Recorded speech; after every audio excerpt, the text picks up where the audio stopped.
Nous allons maintenant faire un exemple de problème utilisant des notions autour de la fonction périodique. Donc, généralement, ce qu'on va vous demander dans les problèmes traitant de la fonction périodique, c'est de retrouver la valeur de f de x pour une valeur de x qui est très grande. Donc, c'est-à-dire d'extrapoler le graphique, de s'imaginer un peu plus loin à l'intérieur du graphique. Alors, on va y aller avec un exemple, vous allez comprendre ce que je veux dire par là. Donc, exemple 1, on dit soit f la fonction périodique suivante. Donc, on reconnaît que c'est une fonction périodique parce qu'il y a un motif qui se répète.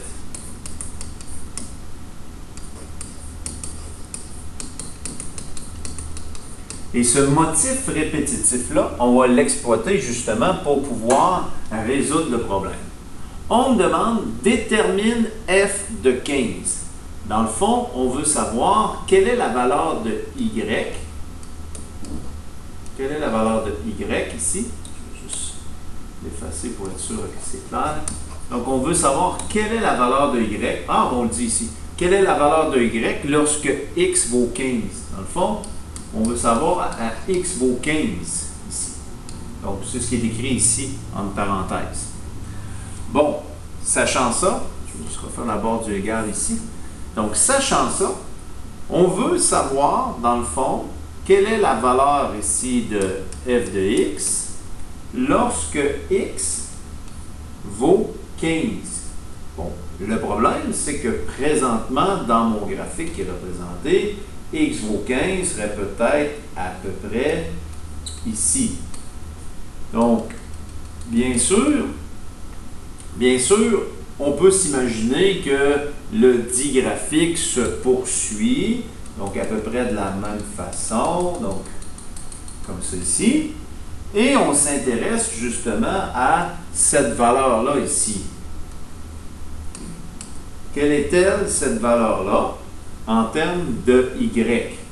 Bon, maintenant, on va exploiter le fait justement qu'on a un motif répétitif pour se dire, puisque le motif est répétitif, cette valeur-là ici, on peut peut-être trouver son équivalence dans le premier motif. Alors, c'est ce qu'on va faire dans notre démarche. Première chose, pour pouvoir résoudre ce genre de problème, on va regarder nos motifs répétitifs pour déterminer la période. Donc, la période, on lui donnera la lettre P. P égale. Et là, on va aller repérer notre motif répétitif. Donc, ici, notre premier motif est juste ici. Et il commence, il se répète une deuxième, une troisième, une quatrième fois. Donc, la période, c'est la longueur du motif. Donc, ici, en x, on a 0 et x vaut 6. Donc, de là jusqu'à là, ici, je vais peut-être changer de couleur. Je vais prendre un rouge comme ça ici. De là à là, on a une longueur de motif qui est de 6. Donc, mon motif A et même les subséquents ont une longueur de 6. Donc, ma période, ici, est de 6.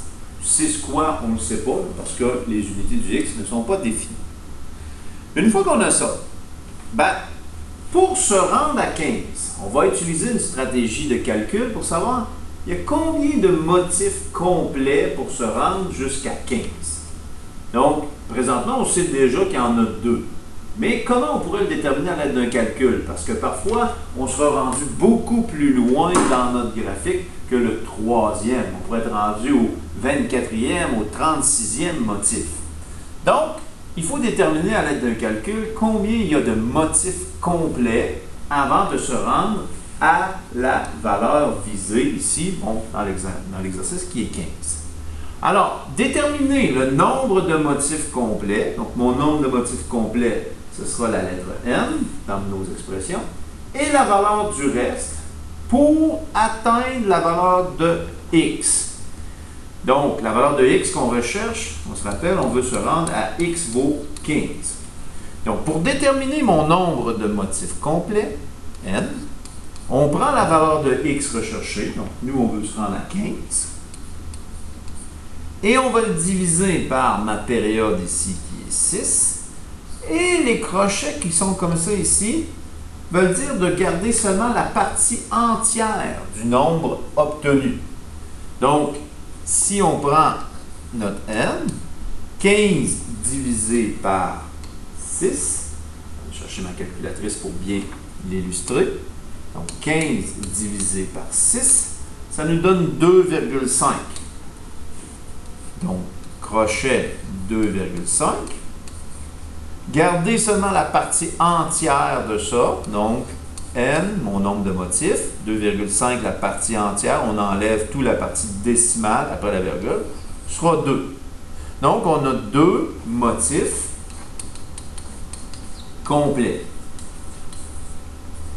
Bon, c'est bien ce qu'on voit dans le graphique. On a le premier motif ici, puis on a le deuxième motif ici, motif 2, qui est ici. Donc, pour se rendre à 15, on a 2 motifs complets. C'est ce que mon calcul ici m'a donné.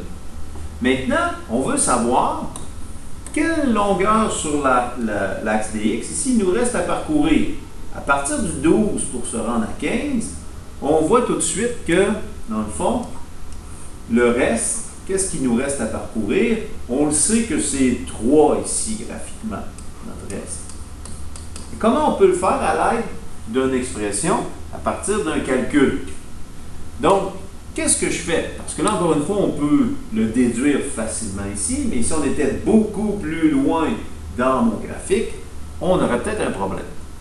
Alors, qu'est-ce qu'on fait? On va utiliser l'expression suivante. Donc, la valeur que je veux atteindre ici, x vaut 15, c'est égal à n, mon nombre de motifs complets, que j'ai trouvé ici, donc 2, plus fois ma période, qui était de 6, plus mon reste. Donc, 15 égale 2 fois 6, ça fait 12, plus le reste.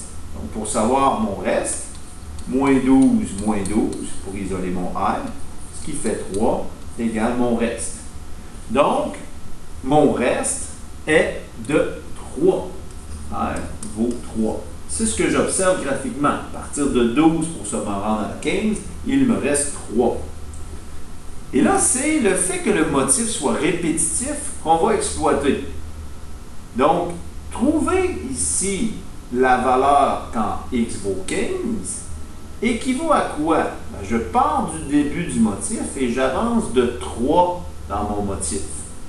Ce qui fait qu'on se dit, évaluer ma fonction à x vaut 15 équivaut à quoi? Équivaut à se reporter dans mon premier motif et évaluer quand est-ce que x vaut, dans le fond, 3.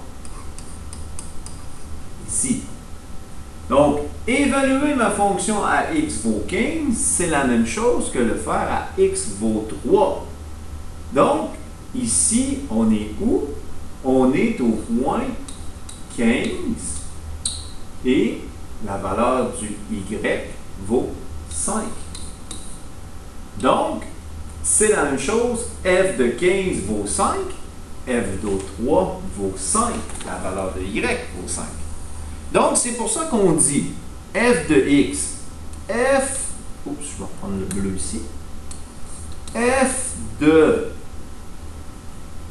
dans le fond, 15, évaluer la fonction à x vaut 15, équivaut à évaluer la fonction à x vaut 3. Donc, f de 15 vaut combien? Ben, vaut, dans le fond, 5, ici. Donc, f de 15 vaut 5. Donc ici, par déduction de notre motif complet, on peut évaluer notre fonction et déterminer qu'on cherchait 5. Nous verrons dans le prochain exemple, dans un contexte, comment on peut réexploiter cette stratégie.